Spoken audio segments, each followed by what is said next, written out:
Kalau sampai hari ini kami masih boleh menikmati kemurahan Tuhan lewat ibadah minggu, sesi yang pertama kami boleh kerjakan untuk boleh memuji dan menyembah Tuhan.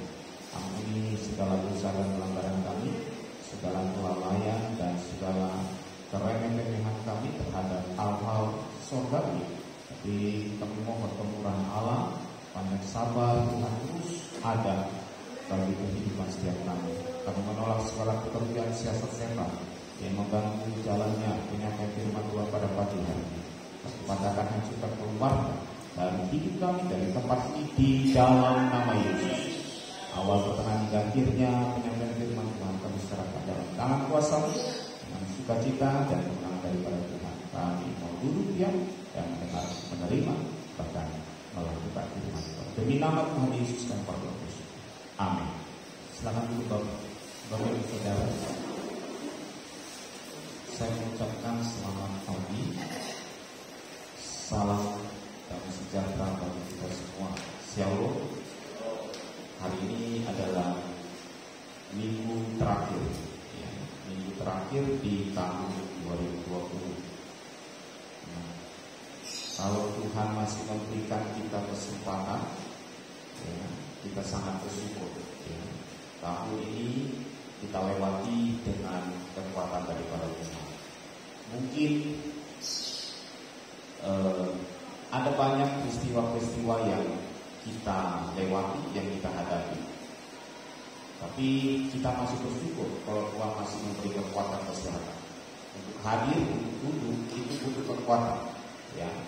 Untuk berjalan, untuk bekerja, itu kita butuh kekuatan. Nah, referensi rohani yang akan kita dengar sebentar menjelang berakhirnya tahun 2020 ini adalah bagaimana hidup kita adalah Kristus. Saya mau bersama-sama kita katakan hidup adalah Kristus. 1, 2, 3. Hidup adalah Kristus. Kurang semangat. Ya. Sekali lagi, hidup adalah Kristus. Hidup adalah Kristus. Ya. Banyak kali orang kurang menyadari bahwa hidupnya adalah Kristus. Ya. Banyak kali orang menyadari bahwa hidupnya itu adalah dirinya sendiri. Ya. Kalau kita sudah menerima Yesus sebagai Tuhan dan Juru Selamat, sudah seharusnya kita menyadari bahwa hidup kita adalah Kristus. Kerap kali kita disampaikan, kerap kali kita membaca, mendengarkan penyampaian firman Tuhan yang berupa teguran nasihat, bagaimana itu berupa penyataan kesalahan. Itu bertujuan agar kita menyadari hidup kita adalah Kristus. Ya, tujuan kita di dunia ini adalah untuk menyenangkan Kristus. Kita ini adalah buatan Allah yang diciptakan dan dibentuk untuk melakukan pekerjaan yang dari semula Allah sediakan. Yaitu perbuatan-perbuatan baik yang Allah tentukan. Tetapi kita kembali merenungkan apakah hidup kita di tahun 2020 ini sudah menggambarkan hidup adalah Kristus. Ayat yang menjadi kesenangan saya pribadi, bukan berarti yang lain tidak senang, tapi ada hal yang berbeda saya lihat di dalam ini di 1 ayat 21, di mana itu menjadi ikuti hafalan kami di kelompok ini. Hidup adalah Kristus, mati adalah Kristus. Ini yang harus kita gaungkan dalam kehidupan kita, siapapun kita. Di saat hidup adalah Kristus tidak menunjuk dia orang lama atau orang baru, tetapi setiap orang yang menerima Yesus. Yang menjadi pertanyaan kita, apakah kita sudah menerima Yesus? Kita Kristen, ya Kristen. Saya merenungkan kembali dalam upacara atau ritual atau ibadah penyerahan anak. Ya, seringkali kita melakukan penyerahan anak itu secara kebiasaan. Ya. Tidak ada seorang Kristen yang tidak mau anaknya diserahkan kepada Tuhan Yesus dalam upacara, dalam ibadah penyerahan. Tetapi ketika kita menyerahkan anak kita kepada Yesus, apakah kita menyadari anak itu bukan milik kita lagi?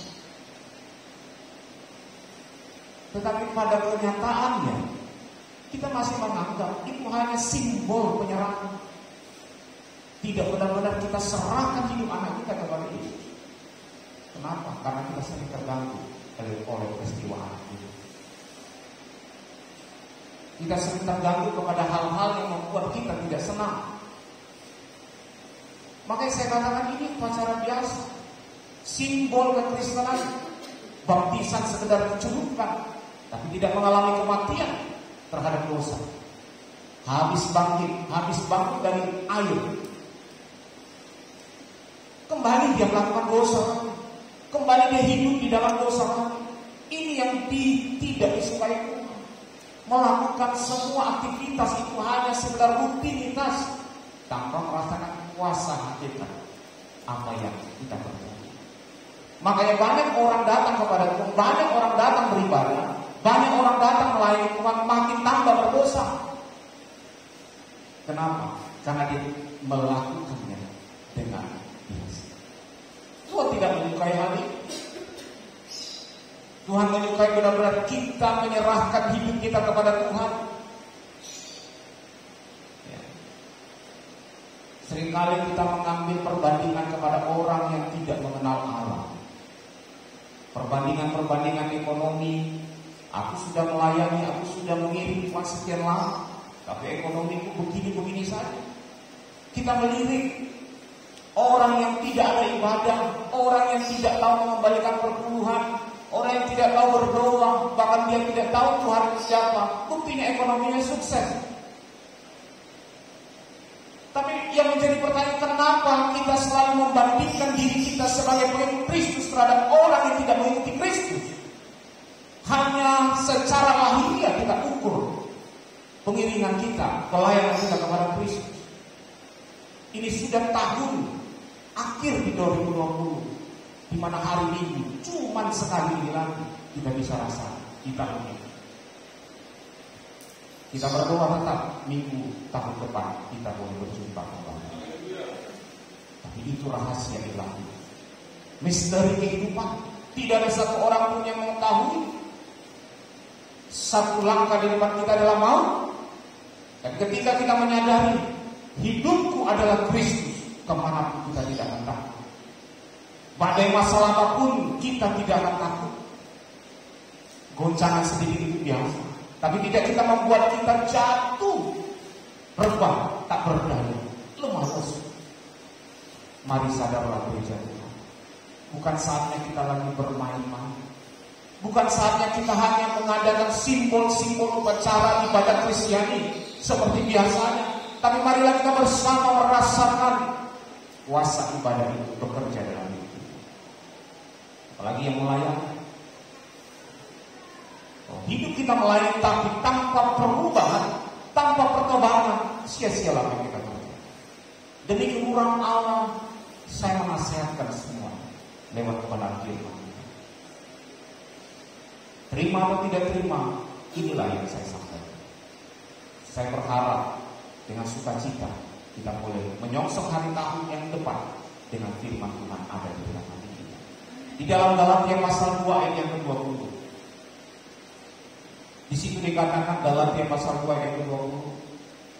Namun aku hidup, tetapi bukan lagi aku sendiri yang hidup, melainkan Kristus yang hidup di dalam aku. Dan hidupku yang kuhidupi sekarang di dalam daging adalah hidup oleh iman dalam Anak Allah yang telah mengasihi aku dan menyerahkan diri. Kalau kita menyadari Bapak Ibu Saudara, hidupku bukannya aku. Renungkanlah kalau memang hidup kita bukan kita.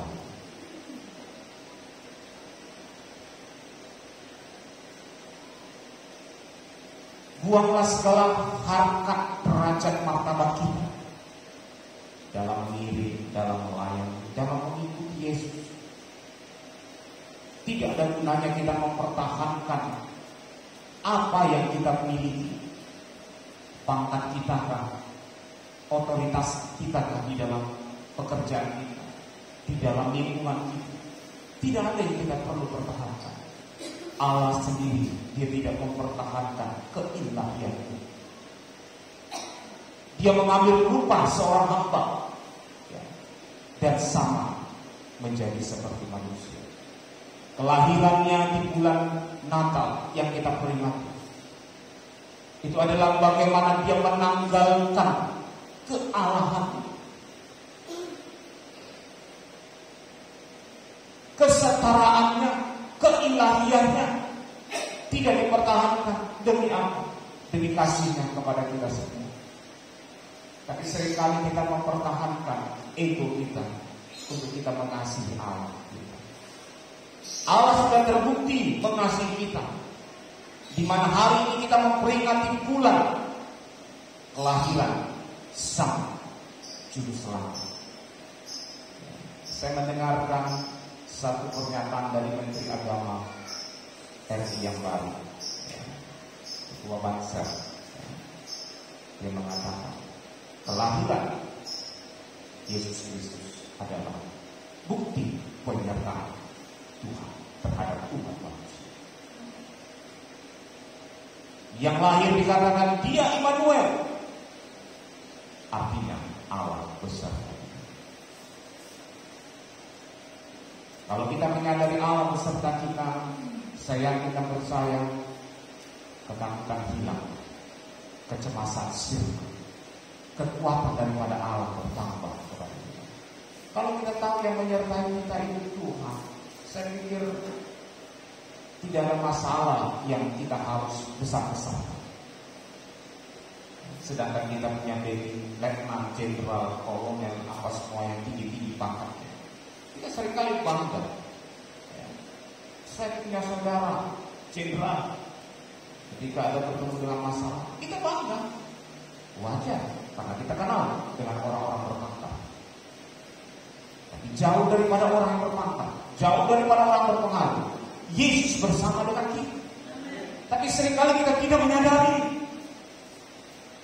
Saya kalau mendengar ada orang yang membandingkan dirinya sebagai pengikut Kristus kepada orang yang tidak percaya, itu adalah hal yang sangat-sangat tidak etis. Kenapa?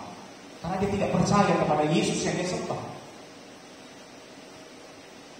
Buat apa kita datang? Buat apa kita berdoa? Buat apa kita sungguh-sungguh kalau kita tetap tidak percaya kepada Tuhan yang kita sembah? Makanya sekarang banyak orang yang murtad. Kenapa? Karena dia tidak percaya lagi kepada imannya. Tapi biarlah kita yang sedikit ini, jangan kita menjadi orang yang tidak percaya. Percayalah dengan segenap hati. Percayalah kepada Tuhan. Allah itu tidak pernah membiarkan, tidak pernah meninggalkan. Hidupku adalah Kristus. Bukan aku lagi yang hidup sekarang. Di dalam daging ini adalah hidup oleh iman. Lihatlah iman. Iman datang dari pendengaran firman. Iman timbul dari kita mendengar, membaca firman. Itulah lahir buah-buah iman. Iman sangat dibutuhkan di dalam kehidupan ini. Di dalam 2 Korintus pasal yang kelima ayat yang ke-10, ayat yang ke-15, 2 Korintus 5 ayat yang ke-15. Dan Kristus telah mati untuk semua orang. Perhatikan, Kristus mati bukan untuk 1-2 orang, tetapi Kristus mati untuk semua orang, supaya mereka yang hidup, yang menuju siapapun yang hidup, tidak lagi hidup untuk dirinya sendiri, tetapi untuk siapa? Untuk siapa? Yesus. Untuk Kristus yang telah mati dan telah bangkit, untuk mereka yang percaya. Kalau kita percaya bahwa Yesus mati, Yesus bangkit, kita percaya Yesus naik, dan kita harus percaya Yesus juga akan kembali menjemput setiap orang yang percaya.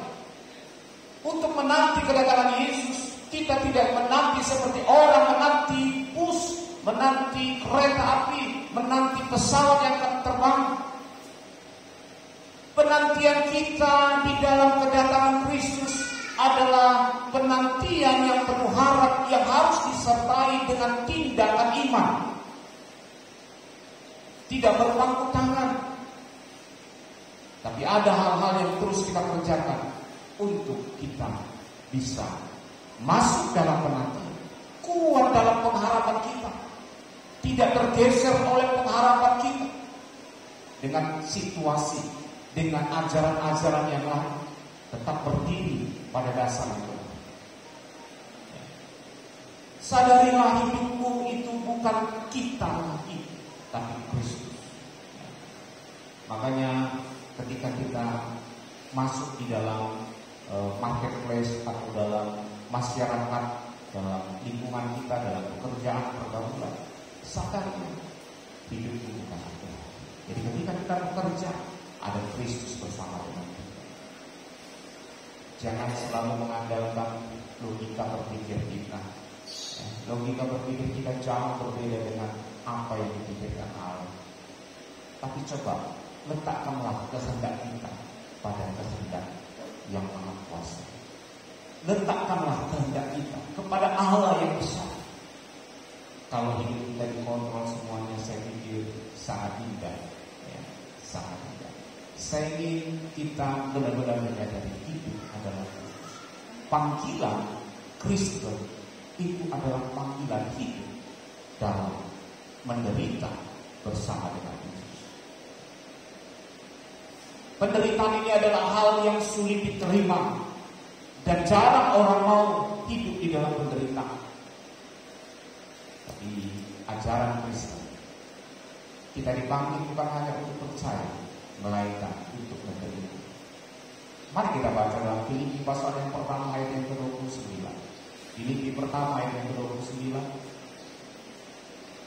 Sebab kepadamu dikaruniakan bukan saja untuk percaya kepada Kristus, melainkan juga untuk menderita untuk Dia. Amin.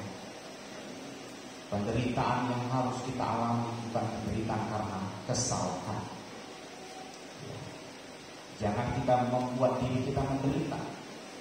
Tapi penderitaan yang harus kita alami adalah penderitaan karena salib, karena Kristus.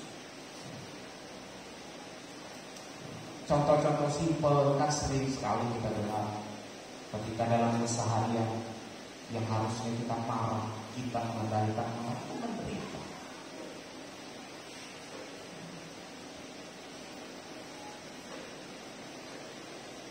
Ketika kita ingin pergi ke satu tempat, anggaplah itu pesta, tapi karena ada ibadah, kita urungkan niat kita ke pesta, kita dahulukan ibadah, itu penderitaan. Penderitaan apa? Pencemooh dan tekanan. Saya tidak kudus. Ini ada pesta kan sekali sebulan atau sekali setahun atau sekali 6 bulan. Kalau hari Minggu itu setiap minggunya ada ibadah. Tapi ketika kita mau mengutamakan itu penderitaan perasaan kita, penderitaan omongan orang ke telinga kita.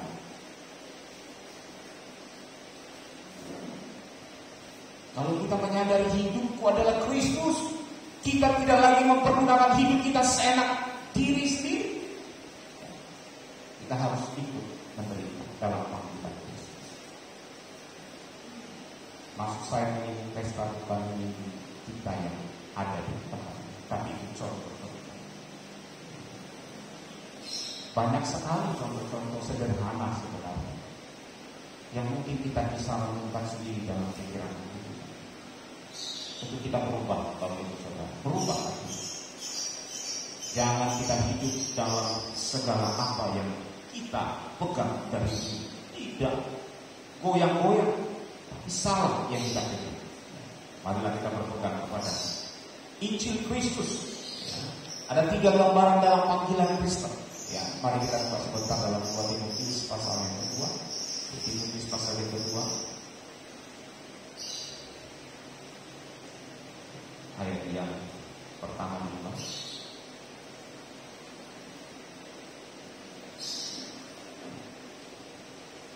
Sebab itu, hai anakku, jadilah kuat oleh kasih karunia dalam Kristus Yesus. Terus, Apa yang telah kau dengar daripada di depan banyak saksi, percayakanlah itu kepada orang-orang yang dapat dipercayai, yang juga sangat mengajar orang lain.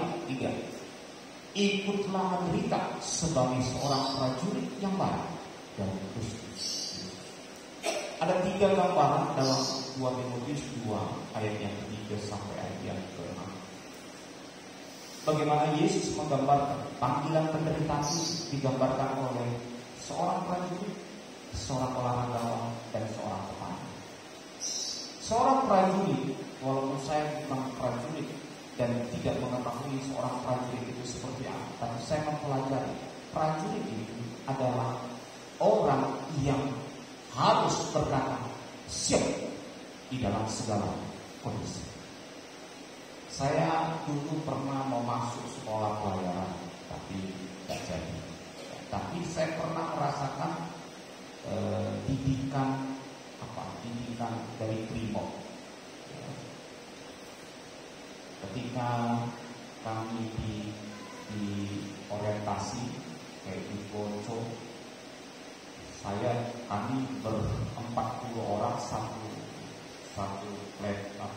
barak gitu ya, tidur di lantainya itu tidak apa betul-betul. Jadi ketika jam 4 subuh itu seniornya sudah membunyikan alarm halu-halu untuk membangunkan. Ya. Ketika bangun harus bangun.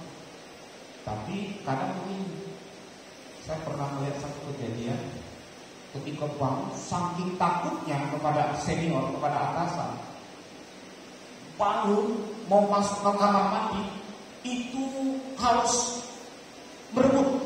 Ya, ada satu wanita, ya, saking dia mau cepat gosok gigi, nggak boleh. Waktunya berapa menit untuk 3 barak, berarti 120 orang. Karena 1 barak 40, 3 barak. Kamar mandi cuma sama. Pagi itu dia mau gosok, dia kejar, rupanya ada yang keluar, tabrakan langsung, patah lagi. Nangis lagi.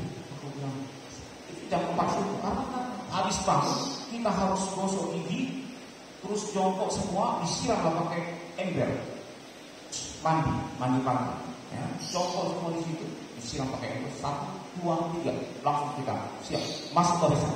Itu masih masuk di pelayanan, belum masuk di angkatan yang sesungguhnya gitu ya.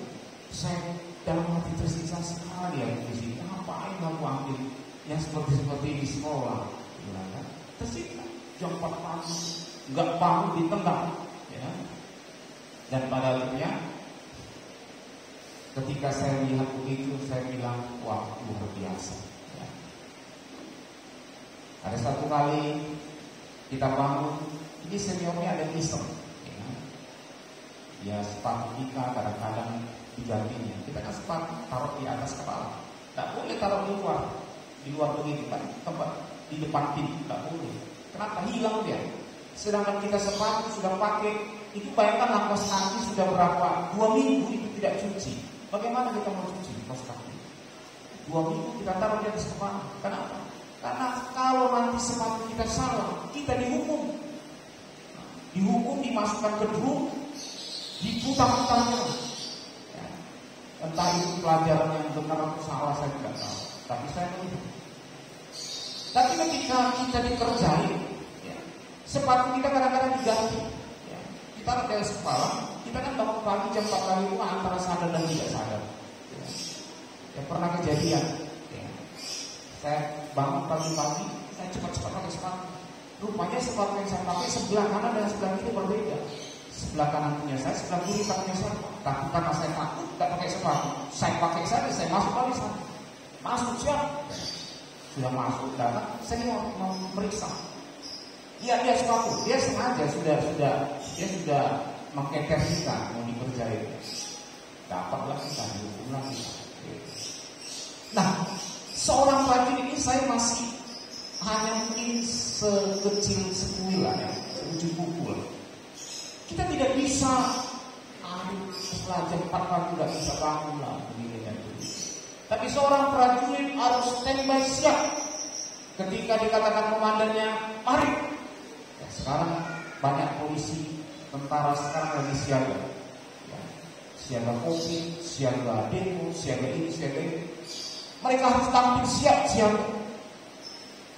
Nah, panggilan menderita, Yesus dalam gambaran surat Timotius ini berkata bahwa prajurit itu dia tidak memusingkan pada perkara-perkara diri sendiri. Dia hanya memusatkan perhatiannya kepada apa yang dikatakan oleh atasannya. Saya merasakan itu. Saya tidak lagi memikirkan, wah saya jam 4 pagi belum pernah bangun, paling cepat jam 5 pagi. Tapi di situ mau tidak mau jam 4 harus bangun. Tidak lagi memikirkan kenyamanan diri, tapi memusatkan kepada apa yang diperintahkan, apa yang menjadi peraturan di dalam barak tersebut, di dalam mos tersebut. Nah, tetapi kekristenan seringkali tidak menyadari. Dia melakukan seenak sendiri. Kita kan bagaikan laskar-laskar Kristus katanya. Kalau ada nyanyian anak sekolah minggu,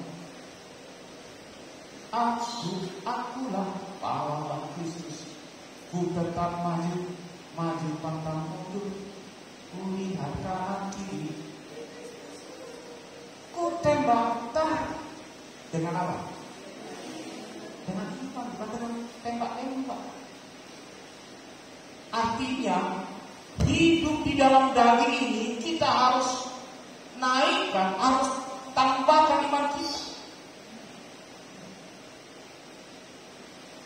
Iblis dalam rupa-rupa bentuk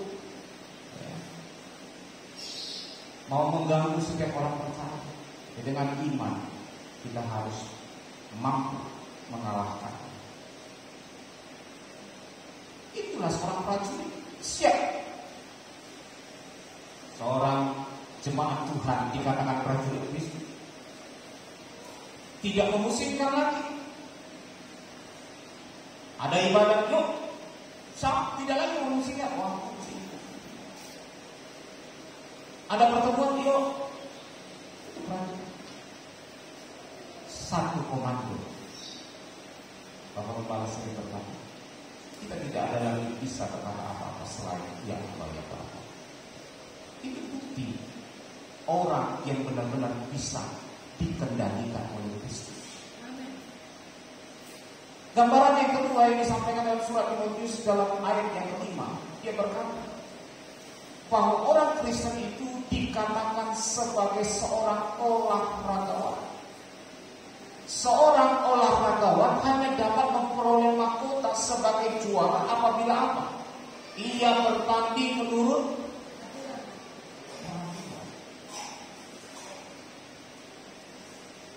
penting adanya aturan. Kan kemarin saya pernah bilang, ya saya pernah kasih tahu tentang ilustrasi seorang yang dibilang polisi, ya, dia berdoa, janganlah ada polisi. Kenapa? Sini bilang, sini bilang, tapi benar-benar tidak ada polisi. Ricuh, raut, semuanya lalu lintas. Penting ada aturan. Apakah aturan itu membuat beban? Saya mau sedikit bercerita tentang aturan main di sepak bola. Ya, mungkin tidak semua suka sepak bola, saya itu tidak terlalu suka, tapi kalau tahun-tahun yang di 2012 waktu Piala Dunia saya mengikutinya. Ya, ketika Brasil dan Italia Prancis atau apa yang final itu saya pernah ikuti. Nah, dalam peraturan cabang olahraga sepak bola ada banyak aturan yang saya tahu. Yang pertama, dia harus di lapangan. Ya, lapangannya pun bukan lapangan sembarang lapangan. Lapangan yang diatur lebarnya itu lebih kurang 75 meter dan panjangnya itu lebih kurang 110 meter. Itu standar aturan dalam lapangan. Terus dia punya gawang. Gawang itu kalau nggak salah tingginya 2,9 meter. Terus dia punya pemain harus 11 lawan 11. Coba bayangkan, kalau nggak diatur pemain itu harus 11 lawan 11, seberapa yang dapat? 12 lawan 10 bisa, 100 lawan 50 bisa. Kalau tidak diatur sedemikian. Tapi ini diatur, waktunya 2 kali 45 menit. Kalau ada pun seri dalam babak semifinal sampai final itu dikasih babak tambahan durasi 3 menit.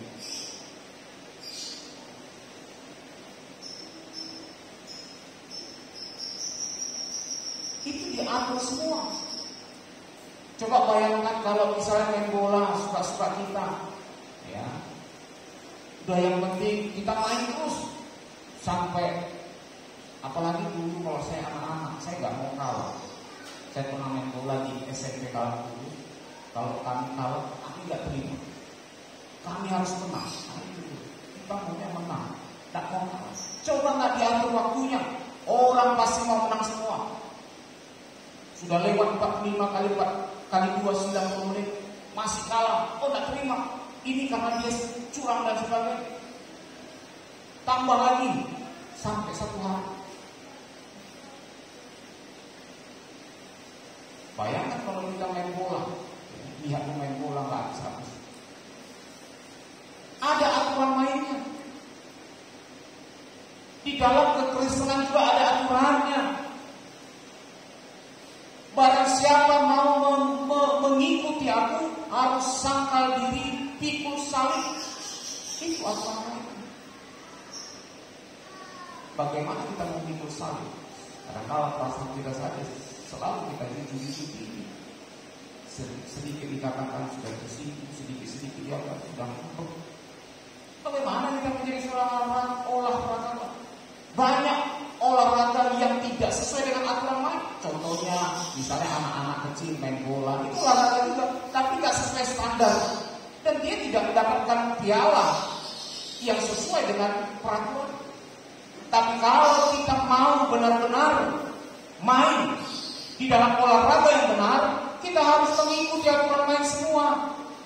Nah, orang Kristen ini kan digambarkan sebagai olahragawan yang bertanding menurut peraturan yang ada. Apa aturan main? Aturan mainnya firman yang diberikan kepada kita.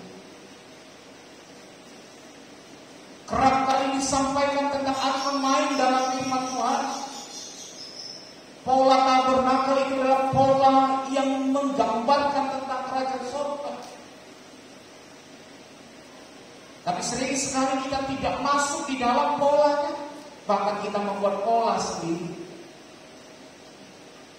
Orang penjahit pasti tahu menggambar pola. Ketika polanya sudah ditentukan, dia tidak bisa harus mengikuti pola dia lagi. Harus mengikuti pola yang ada. Kalau nggak tidak sesuai dengan badannya nanti, akhirnya kesempitan atau kelebaran. Tidak pas kan? Aturan main itu harus kita ingat. Mengikut Kristus, jangan lemas-lemas. Saya pikir ini minggu terakhir sudah banyak pulang kampung, ya, makanya sedikit lengang, ya.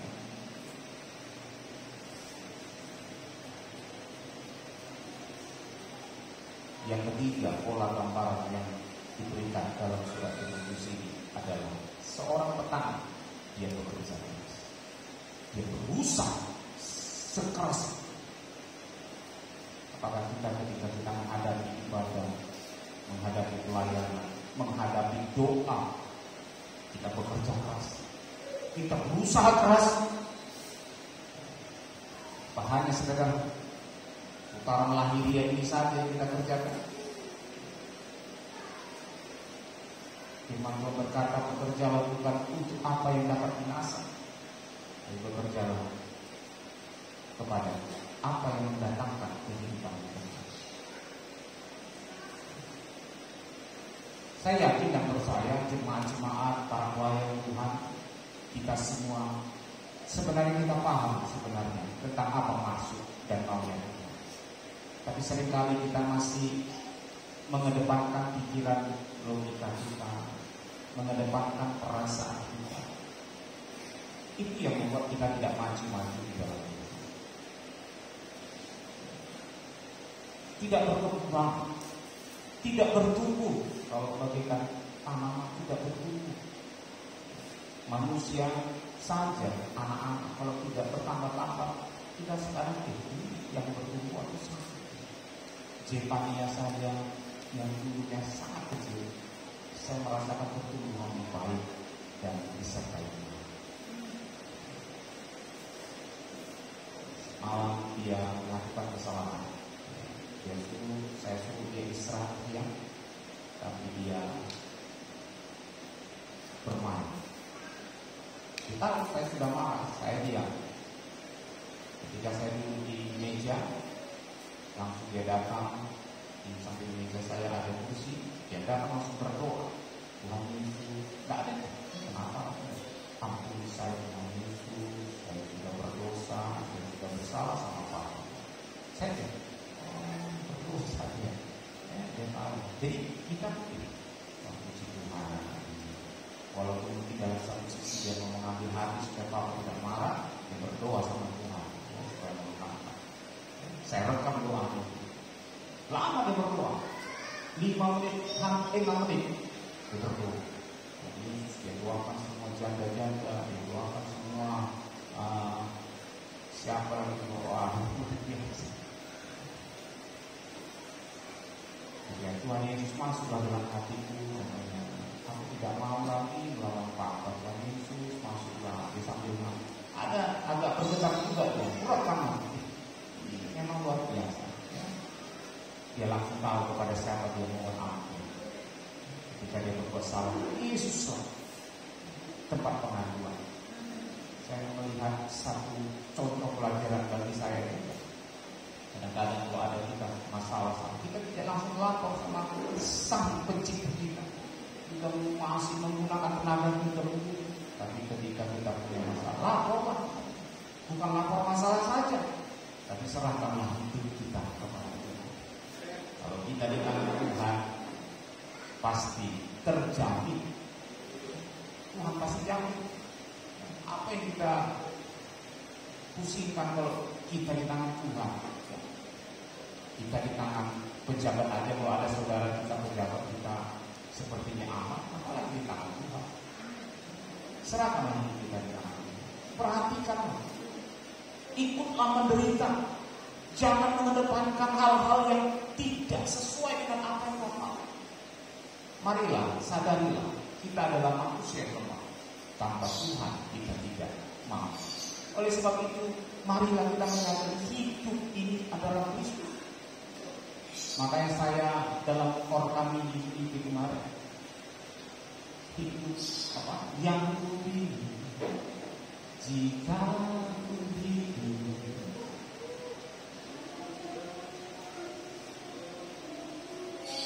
bekerja memberi uang. Apakah ketika kita hidup kita sedang mengeluarkan buah-buah? Kalau kita belum, berarti kita harus mengikuti proses buah itu, harus mengalami kematian, bagaikan dikuburkan. Sehingga ketika benih itu sudah masih dikuburkan, dia mengalami pertumbuhan. Buah itu tidak semerta-merta langsung simsalabim.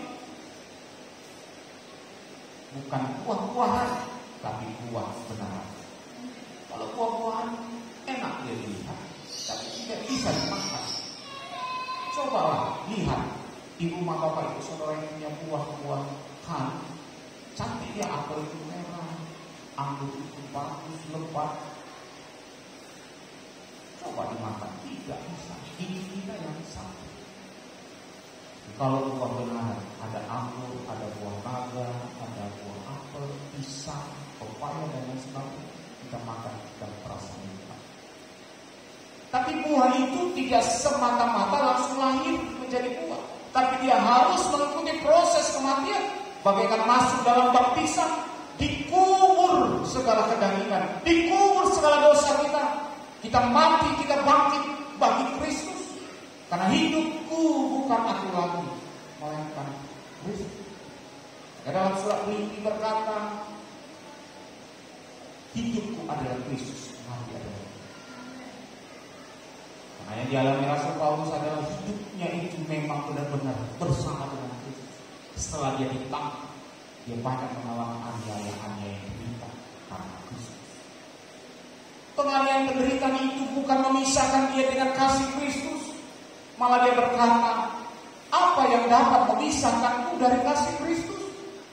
Tidak ada kelaparan, penindasan, aniaya dan lain sebagainya tidak dapat memisahkan aku dari kasih Kristus. Bagaimana dengan kita? Apakah kita juga bisa menyatakan hal yang sama? Tidak ada yang dapat memisahkan aku dengan kasih Kristus. Seharusnya sebagai pengikut Kristus kita harus bisa berkata, tidak ada yang dapat memisahkan. Makanya dalam satu pernyataan Yesus kepada orang-orang, kepada murid-murid, barang siapa, dalam Matius 10, coba buka dalam Matius 10 ayat yang ke-37. Barang siapa mengasihi bapa atau ibunya lebih daripada ia tidak layak bagi, dan barang siapa mengasihi anaknya laki-laki atau perempuan lebih daripada ia tidak layak. Tidak ada yang bisa memisahkan kasih kita dengan kasih Kristus. Tidak itu dengan kasih kepada bapak atau ibu, kasih kepada anak perempuan atau anak lelaki. Kasih kita harus tertuju kepada Kristus, karena kasih yang tertuju kepada kita. Bukti Yesus tertuju, kita sudah lihat buktinya, dan kita memperingati bulan ini. Tapi kasih kita buktikan kepada Yesus lewat apa? Lewat apa yang kita kerjakan dalam kehidupan ini. Buktikan. Kalau kita berkata aku mencintai Yesus, makanya kemarin anak-anakku bernyanyi mau mencintai Yesus. Saya berkata itu jangan hanya sekedar lahir dari bibir saja, tapi bertumbuhlah sampai besar tetap mencintai Yesus. Jangan hanya sekedar manis di bibir. Kan kita sering memuji Tuhan manis di bibir saja. Kemarin orang abang Tuhan PDRT di bypass berkata, apa yang dapat memisahkan dari kasih-Mu Tuhan, sahabatku, aniaya penderitaan, tak satu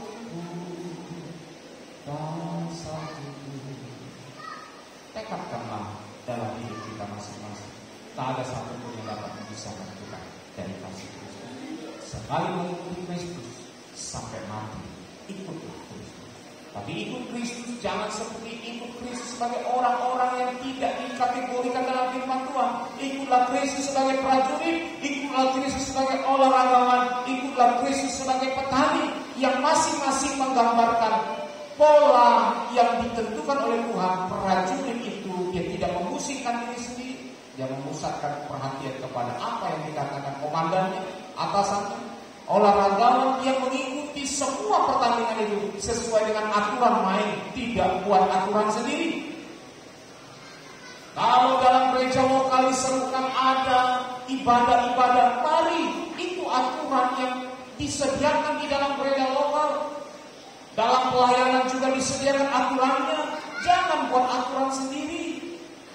Doa rantai ada, yuk sama-sama. Walaupun sekarang tidak ditulis secara rutin lagi, tetapi hari-hari kita sudah sepakati.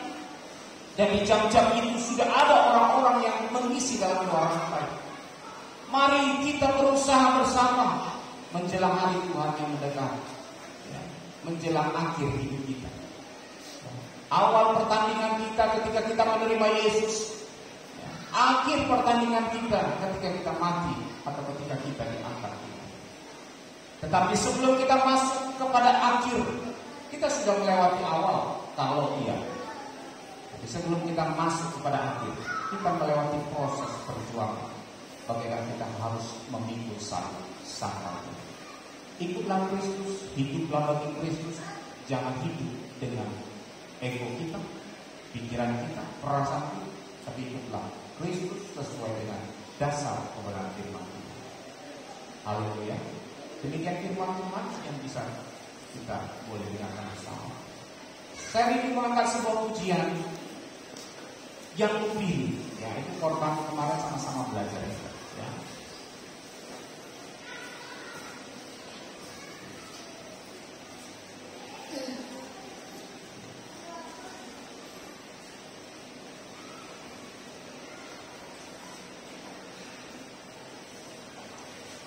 Yang kupilih, ya, itu judulnya.